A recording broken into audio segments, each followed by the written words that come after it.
65 years old, yellow belts, the dojo's laughingstocks. Stooped, frail, bullied relentlessly. But these punks had no idea these twin veterans were once battlefield lions, and their warrior blood hadn't cooled.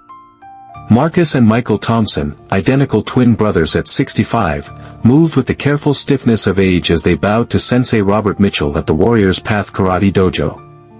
Their sparse, silver-white hair and deeply lined, weathered faces made them stand out amongst the younger students. They wore their new yellow belts over plain, loose-fitting GIs, their posture slightly stooped, their expressions kind, almost pitiful. They'd joined on their doctor's recommendation for light exercise and a bit of social interaction after retiring from quiet careers that had followed a tumultuous youth spent in the jungles of Vietnam. Almost immediately, they became the targets of Jake Harrison and Connor Mills, two arrogant 17-year-old black belts whose families were major donors to the dojo. "Look at the grandpas, trying to play karate," Jake would sneer to Connor, loud enough for the twins to hear. "Hope they don't break a hip." Connor would add, "Yeah, maybe they should stick to bingo. This ain't no nursing home." Sensei Mitchell, a man whose respect for tradition seemed to extend only to those who paid generously, consistently ignored the taunts. He'd offer the twins a thin smile and platitudes about all levels being welcome, then turn his attention back to his prized black belts. The bullying quickly escalated beyond words. During sparring, euphemistically termed partner practice, Jake and Connor would volunteer to help the elderly twins. Their version of help involved strikes that landed too hard, sweeps that were too aggressive, and holds that bordered on painful.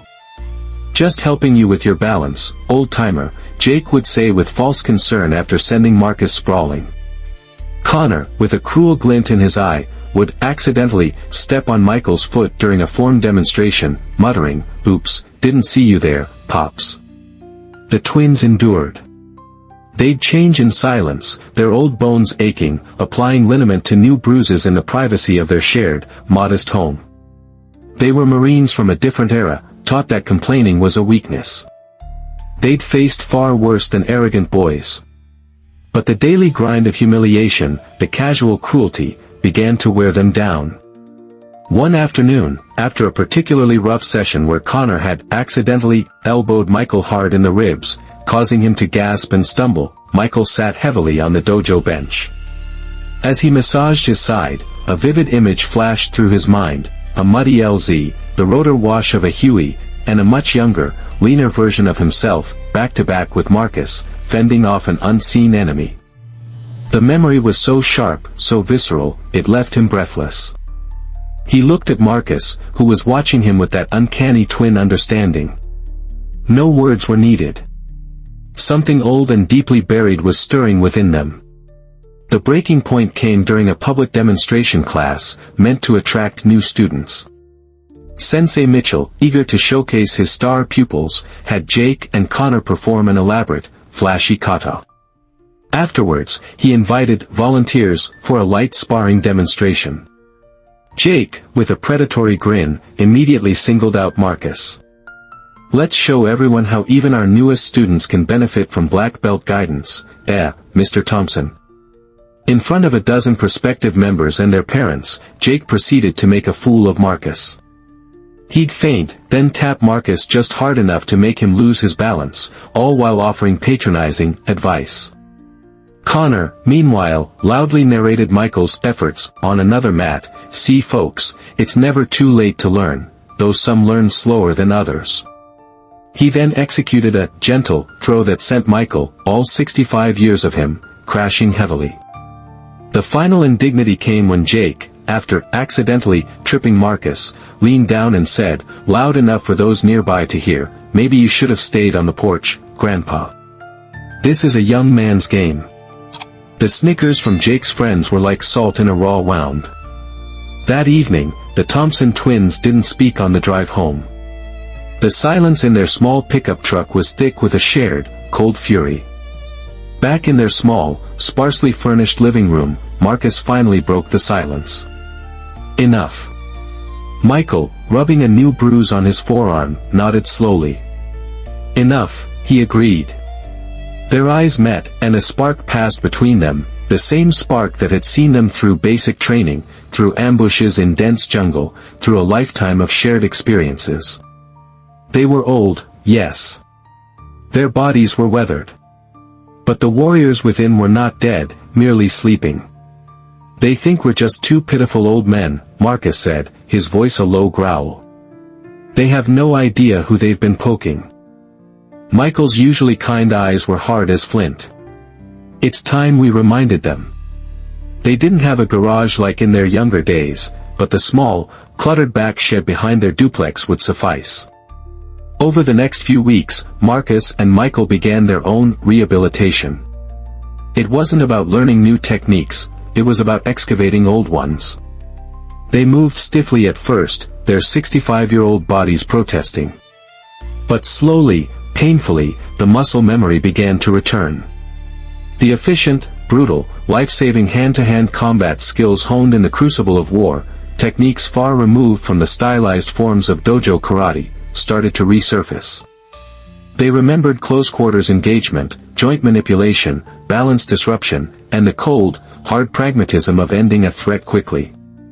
They adapted these skills to their current physicality, focusing on leverage, timing, and targeting an opponent's vulnerabilities rather than relying on speed or brute strength they no longer possessed in abundance.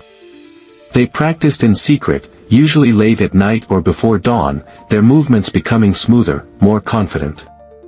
Their bond, always strong, became a tactical advantage, anticipating each other's moves, covering each other's weaknesses.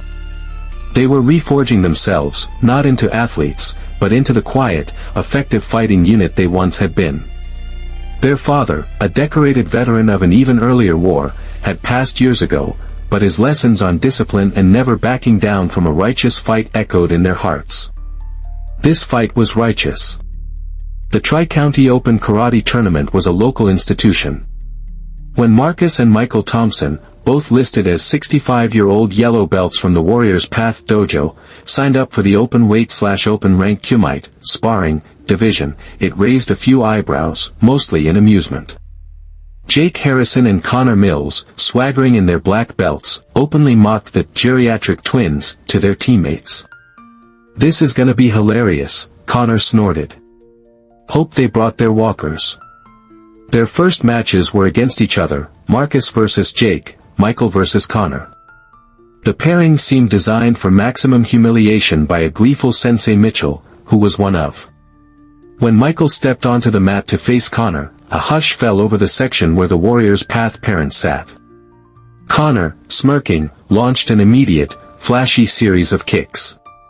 Michael, looking frail and slow, simply absorbed the initial flurry on his arms, his stance deceptively soft. Then, as Connor overcommitted on a spinning kick, Michael moved with a speed that belied his age. He didn't block, he flowed inside the attack, a subtle shift of weight, a precise hand to Connor's extended leg, and an almost imperceptible hip check. Connor, expecting to meet resistance or a clumsy block, found himself suddenly off balance, his momentum turned against him. He crashed to the mat with a surprised yelp. Before he could process what happened, Michael was standing over him, not aggressively, but simply, present. "Point, Thompson," the referee called, looking slightly bewildered. Connor scrambled up, his face red. "Lucky shot, old man." He attacked again, more recklessly.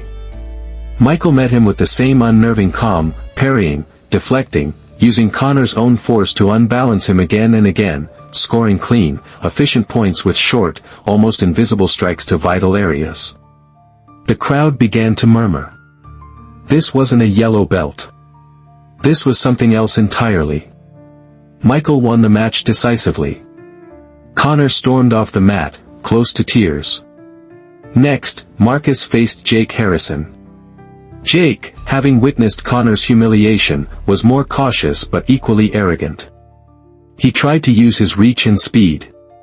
Marcus, more outwardly stoic than his brother, met Jake's aggression with an old soldier's patience. He took a few glancing blows, giving Jake a false sense of dominance. Then, as Jake lunged with a powerful straight punch, Marcus executed a perfect parry-and strike learned decades ago in a steamy jungle, a move designed to disable. His gnarled fist connected with Jake's solar plexus. The air whooshed out of the young black belt. As Jake doubled over, gasping, Marcus delivered a controlled but firm sweep to his ankle. Jake went down hard. The match was over in under a minute. The silence in the gymnasium was deafening, then erupted into a cacophony of shocked whispers and disbelieving shouts. Two 65-year-old yellow belts had systematically dismantled two of the top young black belts in the county. The fallout was immediate. Richard Harrison and Bill Mills, Jake and Connor's influential fathers, were apoplectic. They surrounded the tournament officials, shouting about fraud, demanding the Thompsons be disqualified. "They're not yellow belts. They're ringers. This is an outrage," Richard Harrison bellowed. Sensei Mitchell, his face pale, tried to placate them, mumbling about unexpected improvement. As Marcus and Michael quietly gathered their gear, trying to leave, Jake and Connor, their faces masks of fury and shame, intercepted them near the exit, flanked by a few of their black belt friends. "You cheated," Jake hissed, his voice trembling. "You old frauds. You made us look like fools." "We just fought," Marcus replied calmly, his eyes old and steady. "This ain't over." Connor lunged, throwing a wild punch at Michael. His friends moved to surround them. What happened next was a blur of motion for the onlookers, but for Marcus and Michael, it was instinct. Years of combat training, dormant but never forgotten, surged to the surface. Connor's punch was met with a swift, brutal block and a counter that sent him staggering. Jake's tackle attempt was met with a hip throw that left him gasping on the floor. The other black belts, seeing their champions so easily handled by two frail old men, hesitated, their aggression faltering. Marcus and Michael stood back to back, a perfect fighting unit, their movements economical, their expressions grim. There was no flash, no wasted energy, just the cold efficiency of seasoned veterans. Security guards and tournament officials rushed in, pulling the combatants apart. The scene was chaotic, but the outcome was undeniable. The young bullies, who had sought to inflict further humiliation, were themselves utterly routed, their dojo-honed skills useless against a lifetime of real-world experience. The officials, having witnessed the unprovoked attack by the black belts, immediately disqualified Jake, Connor, and their friends from the tournament and any future events. That evening, Richard Harrison and Bill Mills, still incandescent with rage over their son's public humiliation and a perceived slight to their family status, made a foolish decision. They drove to the Thompsons' modest duplex, a couple of their equally incensed friends in tow, intending to have a serious talk and demand respect, or an apology and withdrawal from any future competition. They found Marcus and Michael sitting quietly on their small front porch.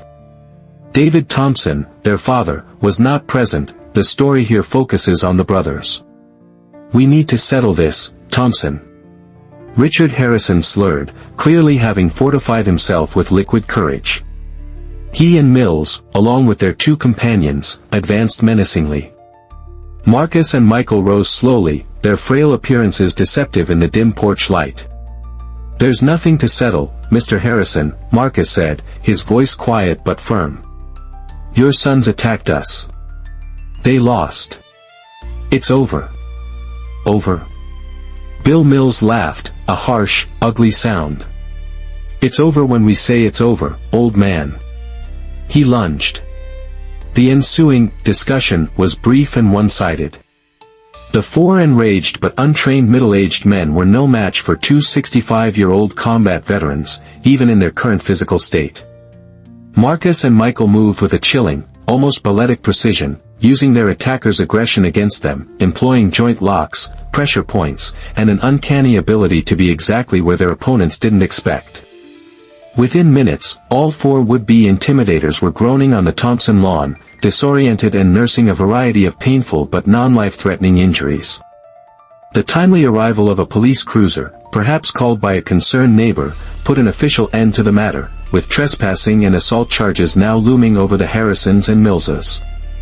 The Warriors Path Karate Dojo did not survive the scandal. News of the tournament, the subsequent parking lot brawl, and the bullying that Sensei Mitchell had allowed to fester for months, other parents, emboldened by the Thompson stand, finally came forward, led to a mass exodus of students. The Regional Karate Association launched an investigation, and Mitchell's certification was suspended. Within weeks, the dojo was shuttered, its windows dark, a testament to arrogance and complicity. Marcus and Michael Thompson never sought another belt. They'd proven what they needed to prove. Their story, however, became a local legend, the tale of the two quiet, elderly twin veterans who reminded an entire community that true strength wasn't about youthful bravado or a colored belt, but about courage, experience, and the unbreakable spirit forged in the fires of a lifetime. They continued their quiet retirement, sometimes seen walking in the park, their steps still careful, their faces still kind and weathered. But those who knew their story looked at them with a newfound, profound respect. They were a living reminder that you should never, ever, judge a warrior by his apparent frailty, or an old soldier by the color of his belt. What do you believe is the true measure of strength? Is it a black belt, or a lifetime of quiet resilience? Share your thoughts in the comments below, and please, always comment with respect. Subscribe for more stories where underdogs rise and true warriors are revealed.